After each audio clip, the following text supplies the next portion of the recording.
depreciation, while Andre Soriano of AP Security says that worsened an already weak market sentiment due to delayed economic recovery. Looking at how the peso is doing at the moment, as you can see, it's weakening a touch here, down 0.4%. The peso now at 50.09 to the greenback. But for Christina Ulang, the downtrend in the currency should not be viewed negatively. She says it mirrors how factory activity is already upbeat, resulting in higher demand for dollars. She said that that factors data, of course, has been on the growth factory data rather has been on the growth path for 2 months after 13 months of declines. But back to the equity space we go with a closer look at banks this time around. The counter slumped 1.2% after a report showed that non-performing loans for the month of May surged to its highest level in 13 years. Gross NPL ratio reached 4.49% in May from just 2.43% in the same period last year. That brought the financial gauge to a 5-day losing streak, with Metro Bank losing the most, as you can see right here, down close to 3%. RCBC, BDO, Security Bank, all shedding more than 2%. However, one of our bigger banks, BPI, ending the day still positively down, up rather, 1.6%. But overall, top decliner is Jollibee, following that 4 billion peso investment in a double dragon REIT. The food operator is in the red by 3.4% to 203 apiece. It's really a bloodbath though across the boards, with SM Investments, SM Prime, Ayala Corporation, and ICTSI proving to be the biggest drag for the day. Now, you only have four stocks capping off the day in the positive territory, most notable of which is Emperador. That bucked the sell-off with a 4.1% gain. The liquor maker has confirmed that it's now mulling a second listing, but this time in Singapore. That's meant to boost their global presence and up its profile with foreign investors, especially those who have already taken stock of Emperador and are focused on liquor. This is Emperador's first gain in 3 sessions, now at 12 pesos and 60 a share, and still the year's second best performer next to ICTSI.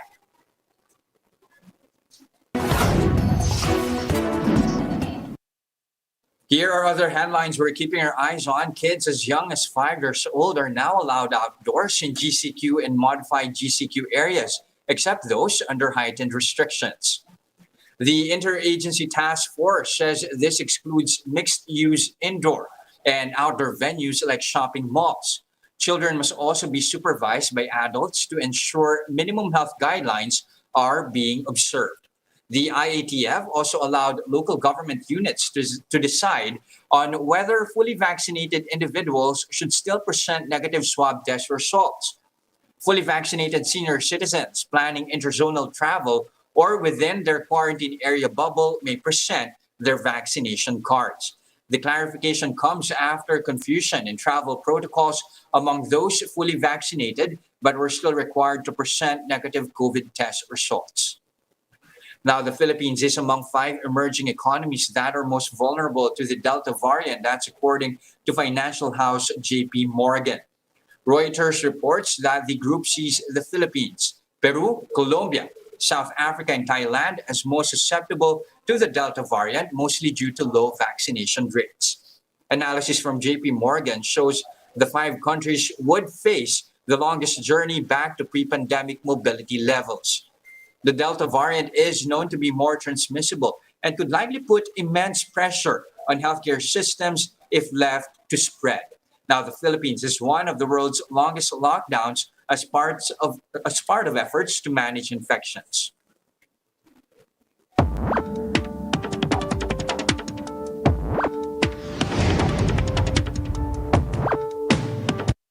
It's another month of recovery for the country's merchandise goods, with both exports and imports growing. For exports, that's up 29.8%, and for imports, an expansion of 47.7%. Electronics continues to be the main driver for exports. Does this mean a recovery for the sector, which admitted supply holdups in the past? Let's find out from Dan Lachica, president of the Semiconductor and Electronics Industries in the Philippines, or SEIPI. Good afternoon, Sir Dan.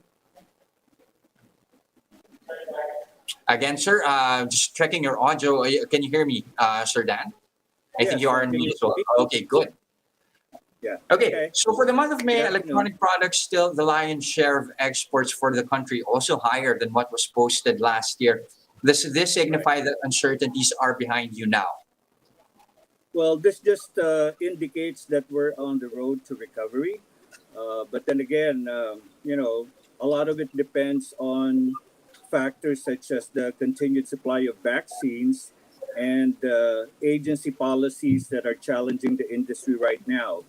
Mhm. So we're looking forward because the private sector actually placed orders for AstraZeneca, which will come next week, and then Moderna, which started arriving. But on top of that, as you know, the government is supporting the LGUs in terms of other vaccine supply. So we're optimistic that as long as we have a steady stream of vaccines, then we could look forward to meeting our growth target of 7% for 2021.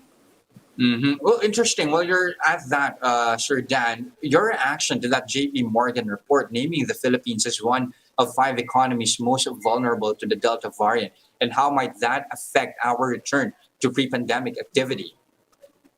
Well, I think that study was based on the situation prior to, let's say, maybe a quarter or two ago when we really didn't have a steady supply of vaccines yet. But as you know, the government and the private sector have done, an excellent job of placing orders and getting them delivered.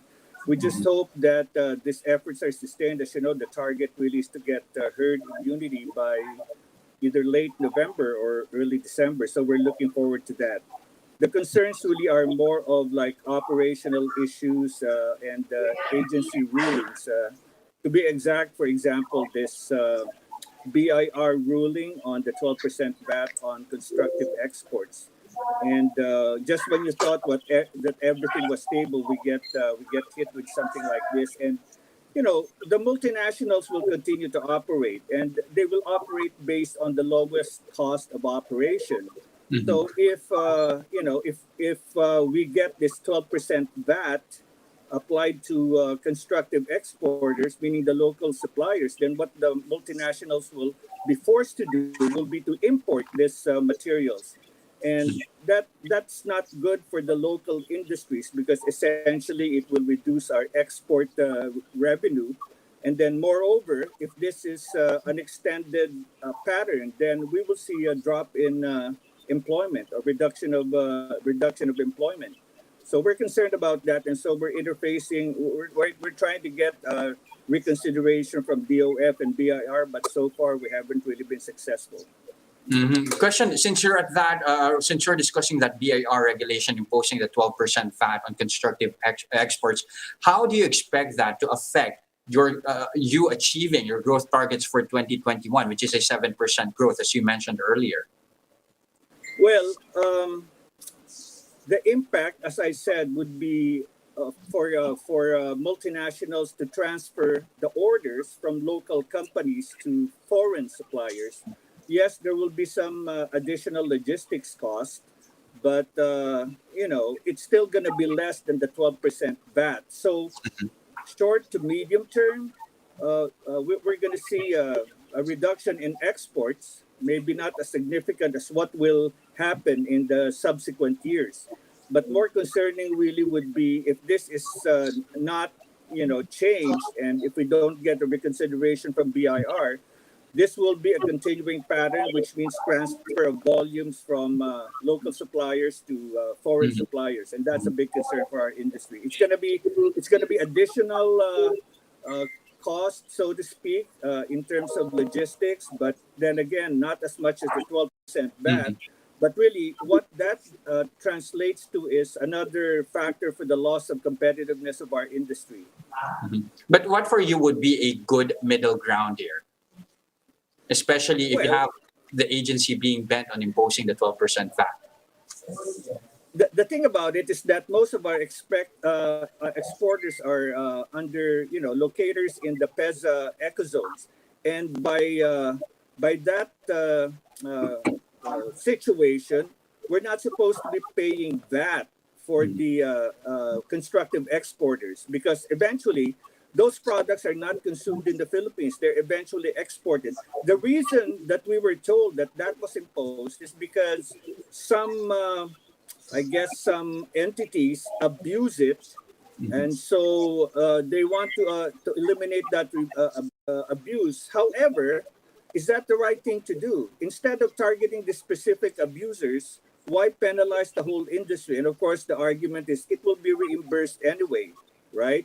So, but if that's the case, why hire additional people to collect and reimburse, and in a process that takes years? So again, goes counter against the ease of doing business, and that's things like this are what's going to hurt our industry and our competitiveness. Okay, now shifting the conversation a bit here, Sir Dan, give us an idea now regarding the global scenario, especially when it comes to the supply shortage that we had from the pandemic here in 2020. How much of a shortage are we still dealing with when it comes to semiconductor chips, and how has this affected local production? Well, global electronics demand is really high, and so from the doldrums of the 2020 emerging from the Q2 Q3 shutdowns that we've had, and the gradual ramp up, we were starting to pick up momentum. So as you know, we support a global electronics market with the new technology trends, whether they're IoT or artificial intelligence, working from home hardware.